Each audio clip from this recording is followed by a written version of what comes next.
guys, welcome back to Reads with Room B. Today we are continuing with our main read, A Little Princess.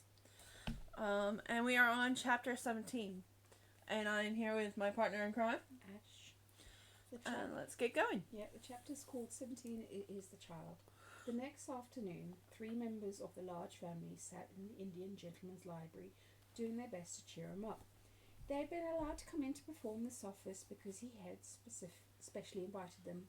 He'd been living in a state of suspense for some time, and today he was waiting for a certain event very anxiously. This event was the return of Mr. Carmichael from Moscow. His stay there had been prolonged from week to week. On his first arrival there, he had not been able to satisfactorily trace the family he had gone in search of. He felt at last sure that he had found them and had gone to their house, he'd been told that they were absent on a journey. His efforts to reach them had been unavailing, so he had decided to remain in Moscow until their return. Mr. Carrisford sat in his reclining chair, and Janet sat on the floor beside him. He was very fond of Janet. Nora had found a footstool, and Donald was astride the tiger's head, which ornamented the rug made of the animal skin. It must be owned that he was riding it rather violently. Don't chirrup so loudly, Donald, Janet said.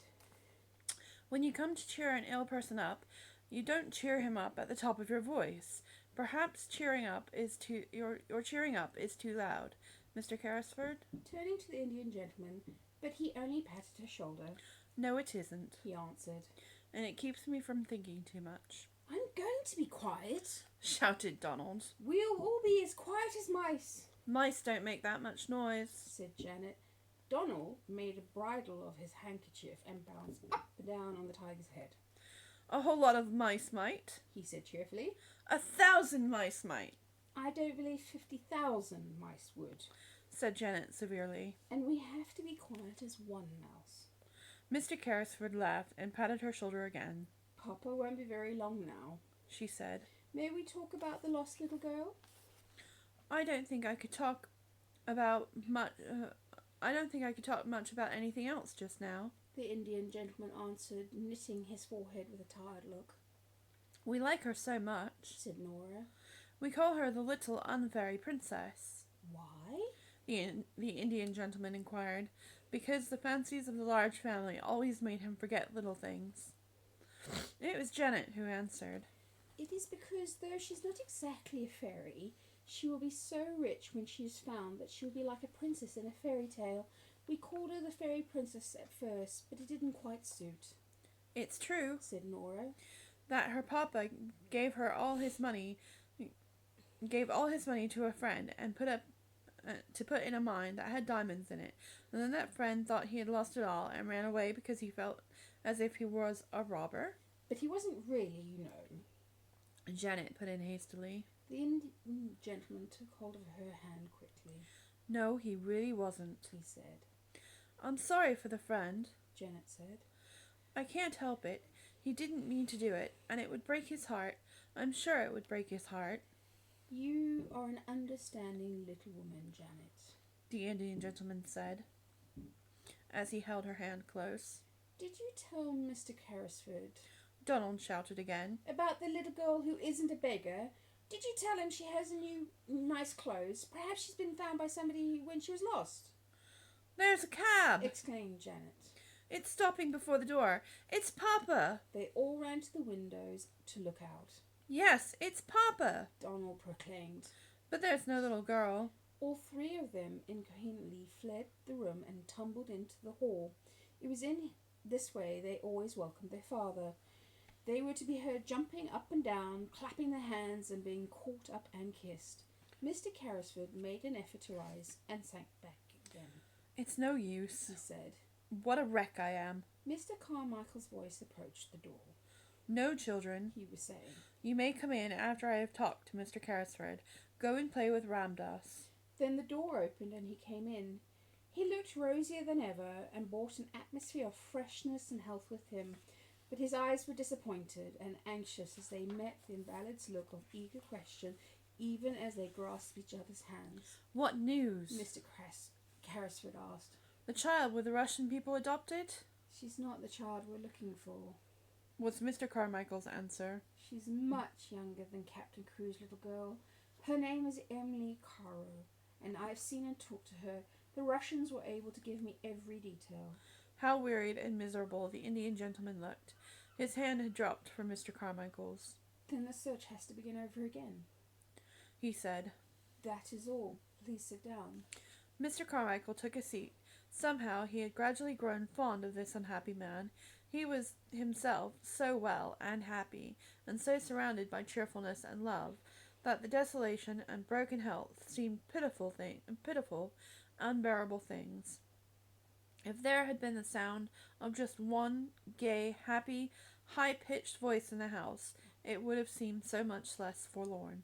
And the man should be compelled to carry about in his breast the thought that he had seemed so wrong and deserted a child was not a thing one could face. Come, he said in his cheery voice. We will find her yet. We must begin at once. No time must be lost. Mr. Carrisford fretted. Have you some new suggestion to make, any whatsoever? Mr. Carmichael felt rather restless, and he rose and began to pace the room with a thoughtful though uncertain face. Well, perhaps, he said. I don't know what it may be worth, but the fact is the idea occurred to me as I was thinking the thing over on the train from Dover. What was it? If she's alive, she is somewhere. Yes, she is somewhere. And we have searched the schools in Paris. Let us give up on Paris and begin again in London. That was my idea, you see, to search in London. There are schools enough in London, said Mr. Carrisford. Then he slightly started, roused by a recollection. By the way, there is one next door. Then we will begin there. We cannot begin any nearer than next door. No, said Carrisford. There is a child who interests me, but she's not a pupil, and she is a little dark, forlorn creature, as unlike poor Crewe as a child could be.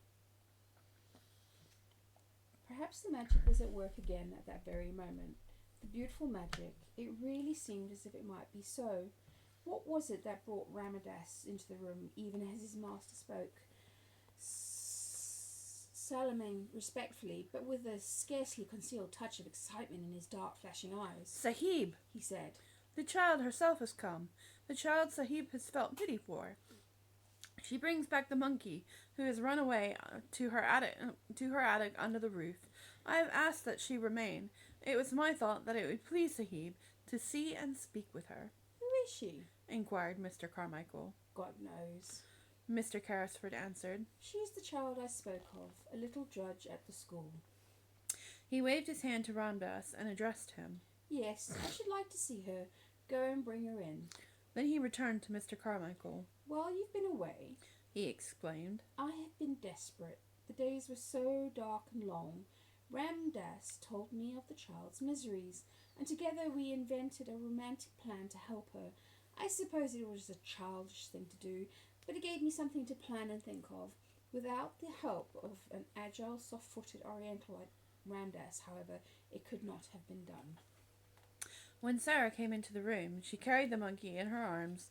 He evidently did not want to be parted from her, if it could be helped. He was clinging to her and chattering, and in interesting excitement of finding herself in the Indian gentleman's room had brought a flush to Sarah's cheeks.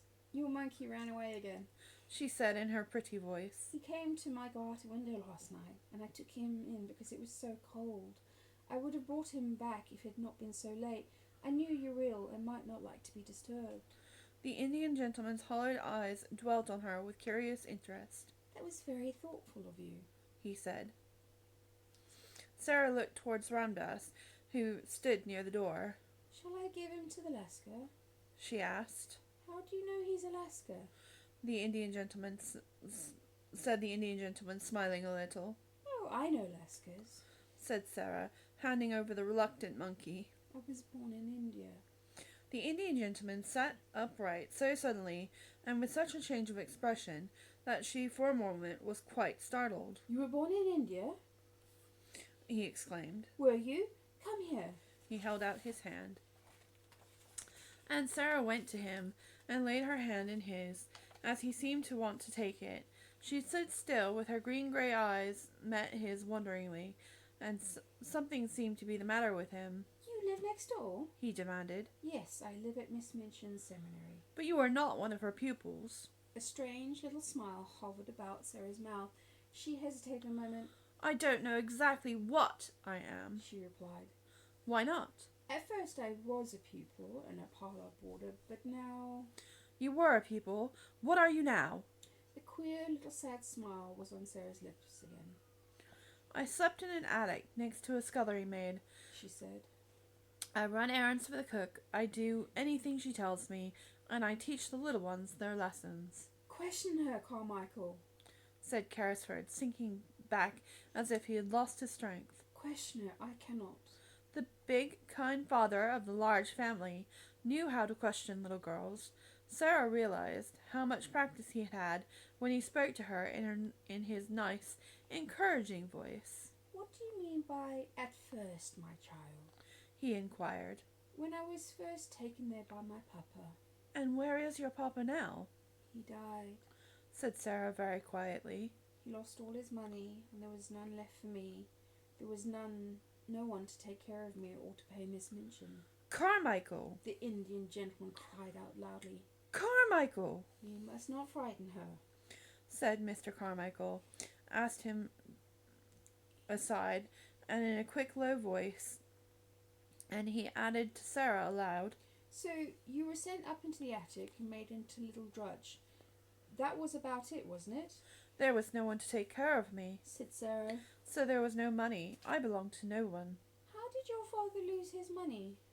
The Indian gentleman broke in breathlessly. He did not lose it himself, answered Sarah, wondering still more at each moment. He had a friend he was very fond of. He was very fond of him. It was his friend who took his money. He trusted his friend too much. The Indian gentleman's breath came more quickly. The friend might have meant to do no harm, he said. It might have happened through a mistake.